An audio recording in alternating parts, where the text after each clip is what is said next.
So while we wait to get started, we are waiting for our panelists to arrive. We'll be starting soon. I thought we could get some interaction going. So we'll have people going around with microphones. Someone wants to volunteer to carry mics around? Okay, we have one here. So I'd love to get some feedback from people, some inputs, your chance to talk a little bit. You all will be doing a lot of listening and question and answer later. Let's start with a simple question. What should be, in the last last 1 month has really been a very exciting period. I mean, if you see August 12th, 13th, and September 13th, there's a lot which has happened in the last 1 month. Changed people's perceptions, changed politicians' perceptions about the country. Now, when we look at ourselves and we start thinking about, how do we take this thing forward? What should be our objective? What should be the ultimate goal that we should strive for? What do you think? Anyone can stand up, just raise your hand and someone will come to you with a microphone. Move all the old people, give the young people a chance, create core team, core groups from 8th standard or from graduation, post-graduation, and every area create and bring about inner development, progress, growth of talent, skills, and this is how the country will change. Old people are ruining the country because they're like stones and bricks. They don't look for new ideas like fresh sand, water. Okay, great start. Do you all agree? Yes. Okay, so how do we go about doing this? Yes, RP right there.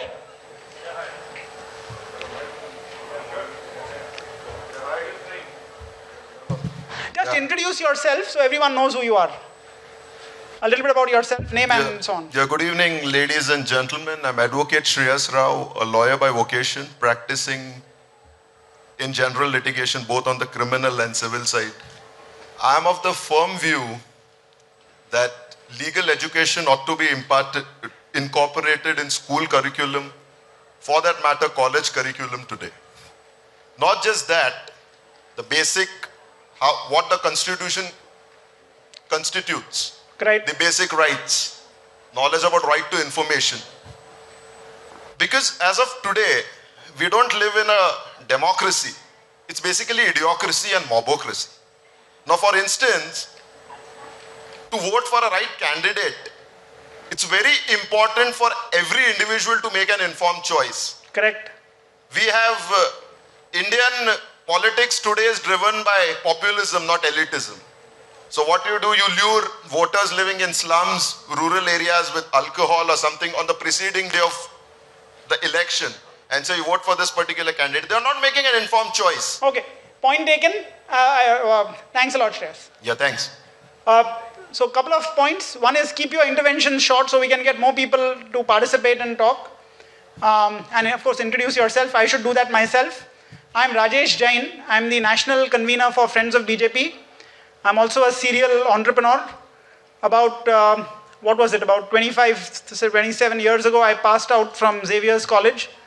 I didn't apply to Jai Hind, so this is my first visit here, because Jai Hind had biology and I was very scared of cutting up cockroaches and so on. Xavier's was one of the few colleges which had the option of looking at stones. They had geology. So I picked that up. So it's great to be here. We had heard a lot about Jai Hind College, my first visit inside the college campus. So great interventions. I think what we've seen is first is get rid of the old guys. We need young thinking, young blood. The other point is that, which Shreyas just made, is that, I think people need to make an informed choice. And it's very hard to make an informed choice without some kind of legal, civic education. RTI, etc. These kinds of things need to get into the curriculum. What other thoughts? I think I saw a hand raised somewhere here, right here.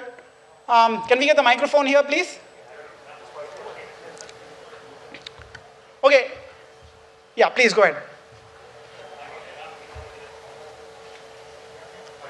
Introduce yourself and go ahead.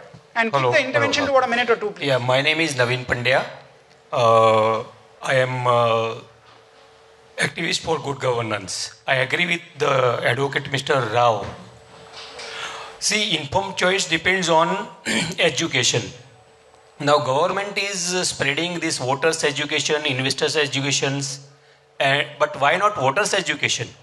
For real democracy, we want to have a voters' education in this country. That's all. Okay. And this only will lead to the informed choice. Okay, very good point. So we need voters' education. Any suggestions on how we could go about doing this? I have already initiated a campaign, Smart Voter, Okay. on Facebook, but I am not regular on that. I had made a couple of suggestions also. Smart Voter, that campaign should be named as Smart Voter. Okay. Smart voter. Any suggestions on how we could make this thing happen? One sec. Can we, here's the rule which we'll follow. 1 minute. If you have spoken once, please wait. Give others the opportunity to speak. If no one else is there, then we'll come back to you. Okay, I want to maximize the number of people who speak. Yes, I think someone in that row there. Yes, please.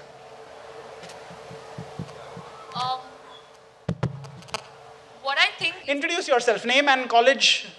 hi, I'm Anchal from FYBA Jain College. I think what we need more is the media today, because what we see the media is educating people but not in the right direction. We see them exposing scams, but they do not inform us about the implications of these scams. So media education today is necessary, like the news houses, along with exposing a particular scam, alongside can run the legal procedure or, give in more details, because people have no access to education, but they have access to media. So media needs to play a more important role. Okay. So education through media and not just exposes as what we are having right now. Okay. Any other suggestions? So if we go, I think it's very clear voter, can we get the microphone here please? It's very clear that, voter education, citizen education needs to get done. The question is, how can we do that at scale? It'll work. Just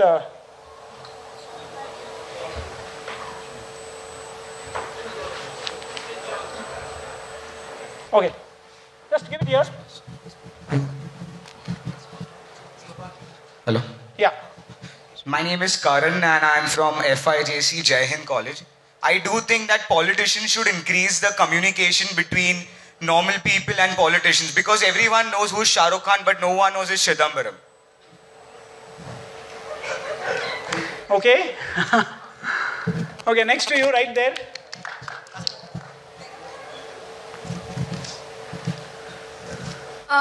More than increasing, interaction between politicians and people, I think it's important to increase interaction among people, because, politicians, they will always try to project a good side of themselves. They will never show their flaws. But people, like this intervention itself, if people are brought together, if people are made to discuss, like, see, this is the political scenario. If people are made to discuss parties and all together, they can actually come to know the pros and cons of voting for this person and that party and everything. But provided it's a peaceful one, provided, there's no violence or something involved, no racism and, any comments, like, oh, this one is this thing and anything. Just Okay. peaceful and just let the people discuss it. So basically what you're saying is that